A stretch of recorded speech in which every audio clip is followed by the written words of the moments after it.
So hello guys, कैसे हैं आप सब लोग। आई होप बढ़िया चल रहा होगा, राइट। आपकी रिविजन्स बिल्कुल एकदम ज़ोरों शोरों पे होगी। हर चीज़ लाइक ऑलमोस्ट हर चीज़ पढ़ चुके होगे, रिवाइज बस रिविजन बच रही होगी, राइट। तो बढ़िया से अपना रिविजन करो, अच्छे खासे पेपर लगाओ, एग्जाम के question papers, just try solving them. Set a timer for 2 hours, 2 घंटे बैठ के पेपर सॉल्व करने की हैबिट डेवलप करो, ठीक है। It is very important in the last 2 weeks at least हमारा थोड़ा subconsciously like we should be little bit adaptable to doing the paper for 2 hours, right. तो उस टाइम लाइक हम बिल्कुल मेंटली एग्जॉस्ट नहीं हो जाने चाहिए and we should be able to complete the paper, ठीक है।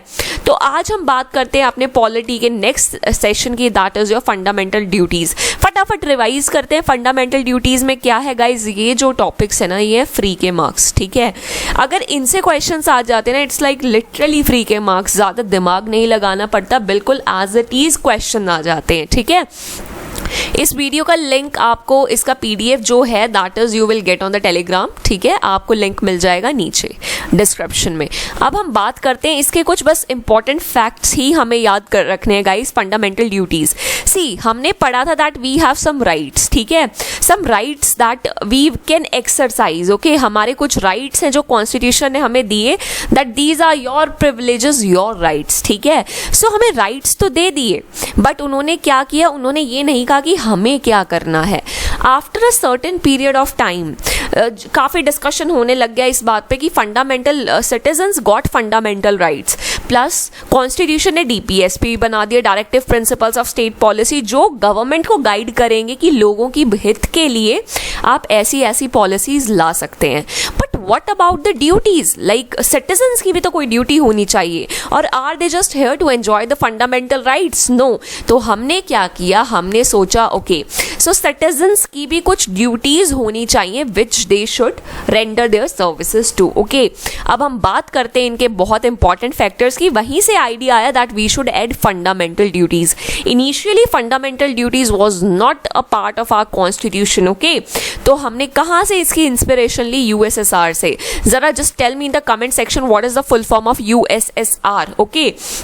अब ये क्वेश्चन बहुत ज्यादा पूछा जाता है that it was recommended by, किस कमिटी के रिकमेंडेशन थी कि हमें फंडामेंटल ड्यूटीज लाने हैं? सो दैट इज योर स्वर्ण सिंह कमेटी। ये पेपर में क्वेश्चन डायरेक्ट आ जाता है कि किस कमेटी ने रिकमेंड किया कि फंडामेंटल ड्यूटीज हमें एंश्राइन करनी है कॉन्स्टिट्यूशन में।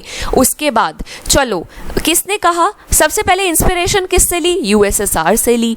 अब एक कमेटी भी बना दी, कमेटी का नाम क्या था? स्वर्ण सिंह कमेटी। उसके बाद पास हो गया बिल, सब कुछ पास हो गया कि चलो यार लोगों की भी तो कुछ ड्यूटीज होनी चाहिए। तो किस कॉन्स्टिट्यूशनल अमेंडमेंट एक्ट के तहत इसे डाल दिया गया? That is your 42nd constitutional amendment act guys. 42nd constitutional amendment act कभी मत भूलना, it is the mini constitution. ये like without tampering it direct question पूछा जाता है। प्लस ये अगर ये मिनी कॉन्स्टिट्यूशन कहा जाता है if you don't remember any constitutional amendment act, पर इसका आपको साल जरूर पता होना चाहिए because it is the mini constitution, right. So ये हमारा किस मतलब कौन सा कॉन्स्टिट्यूशनल अमेंडमेंट एक्ट के तहत डाल दिया गया? That is your 42nd constitutional amendment act 1976। अब थर्ड पार्ट में क्या है हमारे? Fundamental rights, right, third part में। फोर्थ पार्ट में क्या है? डीपीएसपी। तो हमने एक नया पार्ट बनाया दैट इज 4A, जिसमें हमने फंडामेंटल ड्यूटीज को डाल दिया, दैट इज योर 4A। अब consist of only one article 51A, एक आर्टिकल बना दिया 51A, इसके तहत सारे फंडामेंटल ड्यूटीज हमने डाल दी।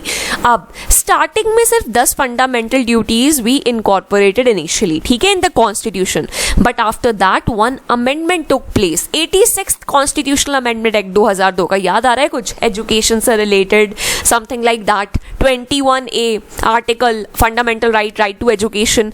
तो सिमिलरली हमने क्या किया, हमने फंडामेंटल ड्यूटीज में भी ये ड्यूटी डाल दी कि हमें अपॉर्चुनिटीज एजुकेशन की प्रोवाइड करनी है एक बच्चे को जो 6 से 14 साल तक के बीच का है, okay. So this is our duty as well. Government की ड्यूटी है स्कूल खुलवाना, but our duty is to send the children to the school aged between 6 to 14 years। अब पेपर में क्वेश्चन और किस तरह से आता है? One thing that you have to do is 11 के 11 फंडामेंटल ड्यूटीज आपको याद होनी चाहिए। Learn learn them. लर्न तो देखो गाइज, लर्न तो बिल्कुल कोई नहीं कर सकता, कोई रट नहीं सकता, बट इतना आइडिया होना चाहिए कि अगर 3 फंडामेंटल ड्यूटीज हैं और एक फंडामेंटल ड्यूटी नहीं है, so you should be able to find out कि ओके ये फंडामेंटल ड्यूटी नहीं है। तो 3-4 बार पढ़ लोगे, एक ब्रीफ आइडिया दिमाग में बैठ जाएगा कि okay these were the fundamental duties and that's it. बिल्कुल वर्ड टू वर्ड नहीं रटना, बस एक ब्रीफ आइडिया होना चाहिए। सो आपका ये काम है that do read all the 11 fundamental duties, what are they. Paper में डायरेक्ट क्वेश्चन पूछ लिया जाता है। And tell me a single fundamental duty जो DPSP से काफ़ी मिलती जुलती है। This is your work to do, just tell me, ठीक है। These topics are very easy, don't leave them. And since exam बहुत पास आ गया है, लगभग like 15 days we are left with, not even 15, like 15 days लगा के चलो। Now this time is very crucial, use it to the optimum level. अच्छी तरह अपनी रिविजन्स करो, अपने पेपर सॉल्व करके देखो and develop the habit of sitting for 2 hours for a exam, ठीक है, रेगुलर। कि इंग्लिश का पेपर उठा लिया, अब 2 घंटे प्रॉपर बैठ के देखो कि बैठा भी जा रहा है या नहीं, कि मतलब 1 घंटे में ही तो माइंड एग्जॉस्ट नहीं हो रहा। सो उस हैबिट को अब इन 2 हफ्तों में डेवलप करो, develop that habit. Okay guys, thank you so much, करो मेहनत and just give your best in the exam.